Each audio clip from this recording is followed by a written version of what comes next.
अस्सलाम वालेकुम। आज हम क्लास 9 केमिस्ट्री का चैप्टर नंबर 1 का टॉपिक नंबर 1 करेंगे, जिसका नाम है साइंस। आज हम पढ़ेंगे साइंस क्या है। आपको ये पता होना चाहिए कि जो साइंस लफ्ज़ है ये लातीन वर्ड से आया है। किस ज़बान से आया है? लातीन वर्ड से आया है। और लातीन वर्ड में इसका नाम था साइंटिया। और साइंटिया का मतलब होता है नॉलेज।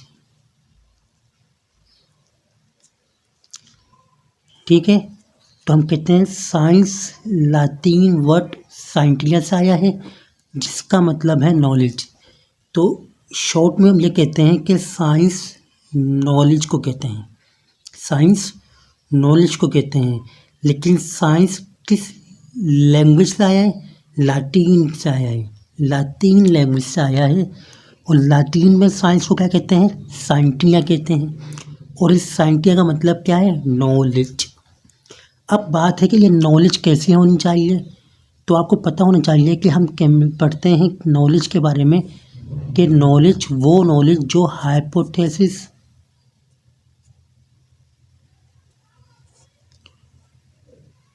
ऑब्जर्वेशन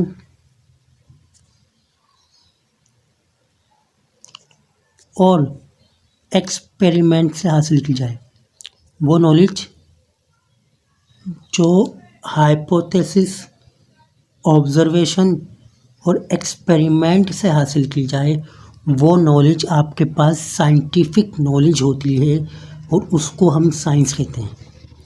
तो साइंस में जो नॉलेज की बात होती है वो नॉलेज आपके पास साइंटिफिक होनी चाहिए। साइंटिफिक होनी चाहिए। और साइंटिफिक नॉलेज का मतलब होता है वो नॉलेज जो हाइपोथेसिस, ऑब्जर्वेशन और एक्सपेरिमेंट से हासिल की गई हो। तो क्या समझे हम समझे कि साइंस लातीन वर्ड साइंटिया से आया है और इस साइंटिया का मतलब है नॉलेज। और ये नॉलेज कैसे होनी चाहिए? ये नॉलेज साइंटिफिक होनी चाहिए। और ये साइंटिफिक नॉलेज का मतलब क्या है कि नॉलेज हाइपोथेसिस, ऑब्जर्वेशन और एक्सपेरिमेंट से हासिल होनी चाहिए। सबसे पहले हम समझते हैं कि अब ये हाइपोथेसिस, ऑब्जर्वेशन, एक्सपेरिमेंट क्या है। आपको सबसे पहले ये पता होना चाहिए कि हमारी साइंटिफिक जो नॉलेज है, जो हमारी साइंटिफिक नॉलेज है, जो हमारे पास साइंटिफिक नॉलेज है, इसका आगाज़ शुरू होता है ऑब्जर्वेशन से। सबसे पहले आप क्या करते हैं? सबसे पहले आप किसी भी चीज़ के बारे में ऑब्जर्वेशन बनाते हैं। आप किसी चीज़ का मुताला करते हैं, उसको सर्च करते हैं, उसको देखते हैं, उसके बारे में ऑब्ज़र्व करते हैं। यानी कि किसी भी चीज़ को आप अपने क्या लेते हैं? अंडर ऑब्जर्वेशन लेते हैं। ऑब्जर्वेशन आपको याद रखिएगा 5 चीज़ों से हासिल होती है, जिसे हम कहते हैं 5 सेंसेस। या तो आप उसे सुनते हैं, या आप उसे देखते हैं, या आप उसे सुनते हैं, या आप उसे टेस्ट करते हैं, या आप उसे टच करते हैं, है ना। आप इन 5 सेंसेस से ऑब्जर्वेशन करते हैं। तो सबसे पहले जो आपके पास नॉलेज में आता है वो ऑब्जर्वेशन आता है। और ऑब्जर्वेशन वो नॉलेज होती है जो आप 5 सेंसेस से यूज़ करके हासिल करते हैं। देखना, सूंघना, टच, टेस्ट करना, चखना, छूना और सुनना। इन चीज़ों के आप उसे ऑब्ज़र्व करते हैं। तो साइंटिफिक नॉलेज की जो पहला स्टेप है वो आपके पास ऑब्जर्वेशन है। और ऑब्जर्वेशन 5 सेंसेस से हासिल होती है। सही है। तो पहले क्या करते हैं आप नॉलेज के लिए? ऑब्जर्वेशन। दूसरा जो आप काम करते हैं साइंटिफिक के लिए, वो आपके पास होती है हाइपोथेसिस। हाइपोथेसिस के बारे में आप याद रखिएगा कि हाइपोथेसिस एजुकेटेड गैस है। एजुकेटेड गैस का मतलब होता है ये एक प्रिडिक्शन है। क्या है ये? एक प्रिडिक्शन है। पेशन गोल कर देना। क्या कर देना? पेशन गोल कर देना। तो हाइपोथेसिस क्या है? हाइपोथेसिस एजुकेटेड गैसेस है। एजुकेटेड गैसेस का मतलब प्रिडिक्शन कर देना, पेशन गोल कर देना कि अगर ऐसा हुआ तो ऐसा हो जाएगा, ऐसा हुआ तो वैसा हो जाएगा। ये सब हाइपोथेसिस के अंदर आता है। सब का सब हाइपोथेसिस के अंदर आता है। हाइपोथेसिस याद रखने का रॉन्ग भी हो सकती है, ये रॉन्ग भी हो सकती है, गलत भी हो सकती है, क्योंकि ये एक गैस है। क्या है? गैस है। और गैस मतलब प्रिडिक्शन है एक। ये आपने एक पैशन गोल की है कि भाई ये ऐसा ऐसा हो सकता है। जैसे बारिश का होता है, आपको बताया जाता है कि कल बारिश हो सकती है, लेकिन नहीं होती, क्योंकि ये एक हाइपोथेसिस था, ये एक प्रिडिक्शन थी। हो भी सकती है, नहीं भी हो सकती, तो मतलब इट मे बी रॉन्ग और राइट। तो हाइपोथेसिस क्या होती है? हाइपोथेसिस एक एजुकेटेड गैस होता है। और एजुकेटेड गैस का मतलब क्या है? Passion prediction. प्रिडिक्शन का मतलब होता है पैशन गोई। और पैशन गोई सही भी हो सकती है और गलत भी हो सकती है। तो दूसरा हम आते हैं हाइपोथेसिस के अंदर। लास्ट जो तीसरा हमारे पास, वो है हमारे पास एक्सपेरिमेंट। एक्सपेरिमेंट कहते हैं आपने जो ऑब्जर्वेशन की और हाइपोथेसिस किया उसको टेस्ट करना। क्या करना? उसको टेस्ट करना, यानी कि उसको प्रैक्टिकली परफॉर्म करना। प्रैक्टिकली परफॉर्म करना, आपको करके दिखाना कि हाँ ऐसा होता है, ऐसा होता है। जब हम उसको प्रैक्टिकली करके दिखा देते हैं तो हम कहते हैं ये एक्सपेरिमेंट है। और एक्सपेरिमेंट के बाद ही कोई चीज़ लॉ बनती है, कोई चीज़ थ्योरी बनती है। क्योंकि सबसे पहले आपने ऑब्जर्वेशन की, ऑब्जर्वेशन के बाद आपने हाइपोथेसिस की। हाइपोथेसिस में रॉन्ग और राइट का मसला होता है, फिर आप जाते हैं एक्सपेरिमेंट और एक्सपेरिमेंट करते हैं। एक्सपेरिमेंट बताता है कि आपका हाइपोथेसिस सही है या गलत है। अगर आपका एक्सपेरिमेंट गलत है तो आप दोबारा जाएंगे कहाँ पर? हाइपोथेसिस में या ऑब्जर्वेशन में जाएंगे और एक्सपेरिमेंट परफॉर्म करेंगे।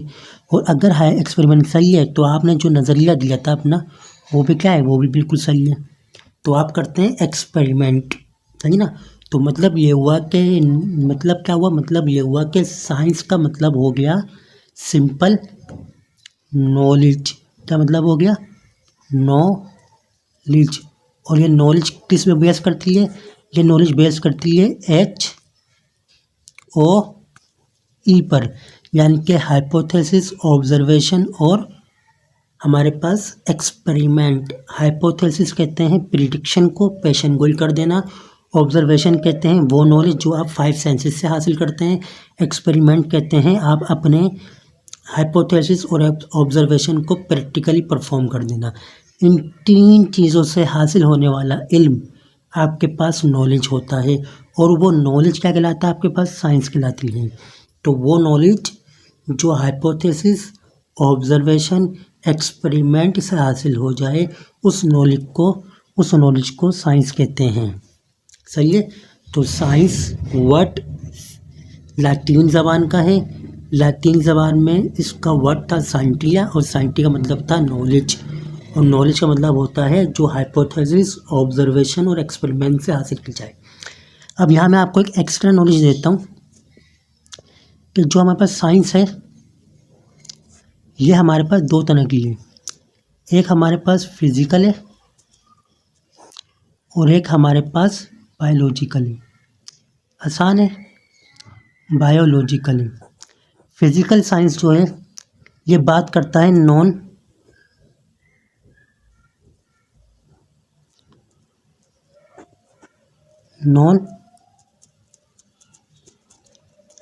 लिविंग थिंग्स का, और जो बायोलॉजिकल है वो बात करता है लिविंग थिंग्स का। यानी कि अगर आप लिविंग थिंग्स का, सही ना? लिविंग थिंग्स का। मैं दोबारा बताता हूँ आपको कि